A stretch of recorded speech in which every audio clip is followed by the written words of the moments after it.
Salut tout le monde, j'espère que vous allez tous très bien. Donnarumma, officiel au Paris Saint-Germain. Alors attention, je fais la vidéo en avance, j'anticipe. Il est aujourd'hui lundi 21 juin, midi 52. Donc il n'a pas encore signé, mais je vais sortir la vidéo une fois qu'il aura signé. S'il n'a pas signé, je la sortirai pas, j'aurais fait une vidéo pour rien. Mais en attendant, je ne vous mens pas, je ne dis pas que c'est officiel depuis 2 semaines. Tu vois ce que je veux dire? On va savoir si c'est une bonne nouvelle ou pas. Oui, il y en a certains, pour eux, ce n'est pas une bonne nouvelle. Donc, mettez-moi déjà en commentaire si pour vous, c'est une bonne nouvelle ou vous avez peur pour la cohabitation avec Navas. On se retrouve juste après l'intro, les gars. Let's go.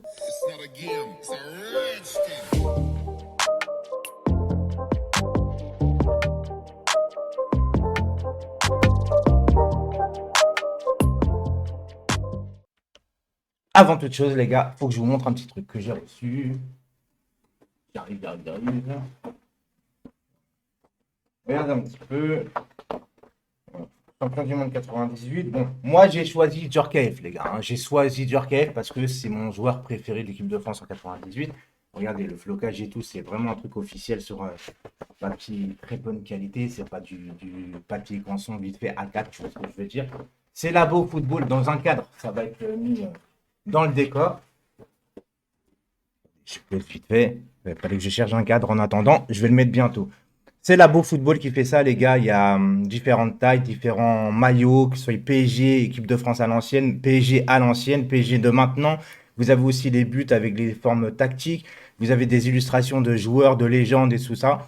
C'est super bien fait. C'est vraiment un travail de qualité. J'ai été surpris vraiment par le travail. C'est un peu en relief, etc. Là, ça se voit pas trop en caméra.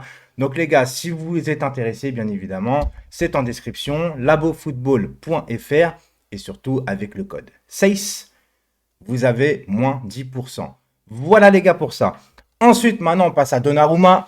Alors, les gars, je sais très bien qu'il y en a certains qui doutent. Bah, c'est un peu logique que tu doutes, frérot. Moi, je te dis, c'est un peu logique.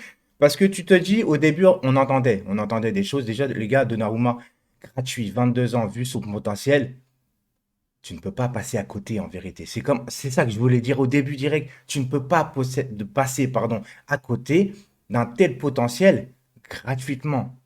Alors maintenant, il est vrai que bon, il joue au Milan AC. Par contre, il est international italien. On voit pour le moment depuis le début de l'Euro, il est là, il est présent quand il a des arrêts à faire, etc., des interventions, même s'il n'en a pas beaucoup. Il le fait et c'est très important pour un gardien, surtout quand il n'a pas beaucoup d'interventions à faire. On sait très bien que c'est encore plus difficile. Il est présent. Maintenant, le Milan AC, c'est plus le Milan AC d'avant. Il n'a pas joué de Ligue des Champions. Est-ce que, à l'avenir, on est garanti que ça sera un grand gardien au Paris Saint-Germain avec la dimension compris le PSG? Non, ce n'est pas garanti, les gars. Maintenant, est-ce qu'il fallait le prendre? Oui, oui, pour ma part, il fallait le prendre, il fallait faire cette opportunité-là. Pourquoi? Parce que les gars, Navas a 35 ans. On ne dit pas qu'il faut remplacer Navas tout de suite avec ce qu'il nous a fait l'année dernière. Il est au top. Faut pas non plus oublier que pour un gardien titulaire, il a manqué 10 matchs. Il n'a pas manqué 10 matchs parce qu'on l'a fait tourner. Il a manqué 10 matchs aussi parce que les gars, il était blessé à l'épaule gauche qui devient une blessure récurrente. Faut pas l'oublier non plus. Maintenant, le petit couac, ce que j'ai envie de te dire, c'est qu'à la base, Donnarumma devait être recruté puis être prêté, qui aurait été idéal, tu vois, pour préparer l'avenir après Navas. Maintenant qu'il vient, certains me disent, il vient pour être numéro 2, tout est clarifié. Écoute, quand tu es titulaire au Milan AC, que tu es titulaire dans ton équipe d'Italie et que tu viens pour dire que tu es numéro 2, je pense pas qu'il vient juste pour manger un paquet de chips en regardant Navas. Voilà. Ça, c'est franchement, les gars, c'est mon avis personnel. Je pense qu'il peut avoir quelques peut-être tensions. J'espère pas. J'espère pas, parce qu'il faut dire qu'aussi Donnarumma, les gars, c'est une tête de mule, hein. Attention, les gars, hein, c'est pas un mec qui vient juste.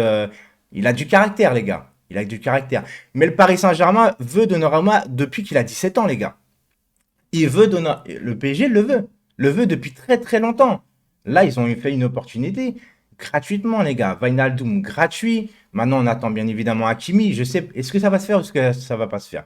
Je vais pas te faire des vidéos tous les jours pour gratter des vues, de l'argent, etc. Alors que tout le monde est au courant que pour le moment, bah, il y a juste un différent au niveau du montant du transfert. Je vais pas commencer à vous faire des vidéos tous les jours là-dessus. C'est pas mon rôle. Moi, je suis pas insider. Et je vous fais croire pas, je vous fais pas croire, pardon, que je suis insider. C'est pas mon rôle. Je suis comme vous. J'attends les infos. Une fois que c'est officiel, je sors. Sauf que moi, bon, bien évidemment, sur YouTube, je donne mon avis. Donc, les gars, certains disent c'est un manque de respect pour Navas. Mais les gars, le manque de respect, non, non. Le seul truc que j'ai peur, c'est la concurrence. J'espère qu'il va pas avoir une certaine concurrence entre les deux. Parce que le poste de gardien, les gars, c'est à part. C'est à part. Ça n'a rien à voir avec les joueurs de champ. Je l'ai toujours dit. Pourquoi? Parce que un attaquant, il fait une erreur, tu as le milieu, le défenseur, le gardien qui est là pour récupérer. Le milieu, il fait une erreur, tu as toujours le défenseur et le gardien pour récupérer. Le défenseur, il fait une erreur, tu as toujours le gardien pour récupérer. Maintenant, le gardien fait une erreur, à part un sauvetage miraculeux sur la ligne d'un défenseur, bah c'est pour sa pomme. C'est comme on dit, le dernier rempart.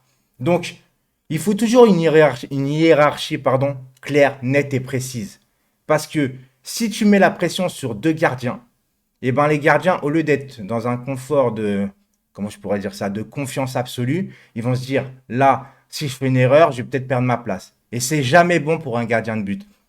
C'est pour ça que ce petit bémol, je le mets pour ma part de ce côté-là, parce que au Paris Saint-Germain, on a un passif par rapport aux gardiens. On a eu le passif Sirigu Trapp, Areola Trapp, Sirigu. On a eu Buffon qui est arrivé. C'était pas clair, c'était compliqué. Alors là, certes, il y a un gardien vraiment au-dessus. Donnarumma, il n'est pas au niveau de Navas, les gars. Mais est-ce que la gestion, est-ce que pour ma part, la gestion va être bonne? Et c'est légitime de se poser les questions, les gars, en fait.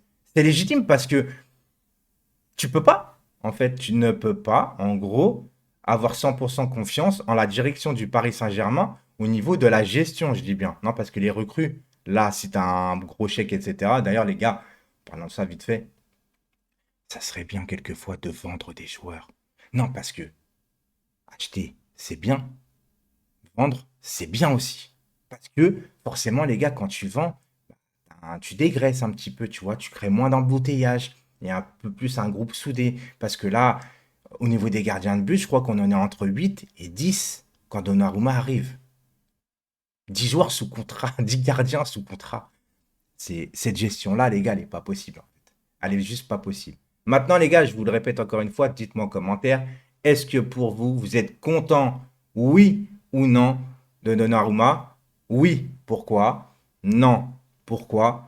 Moi, je le répète, je suis content parce que de toute façon, il fallait préparer l'avenir, l'après Navas, parce qu'à un moment donné, on ne va pas non plus à chaque fois critiquer. Je vous rappelle que Mota, pour le moment, pour ma part, il n'a jamais été remplacé alors qu'on n'a pas anticipé son départ.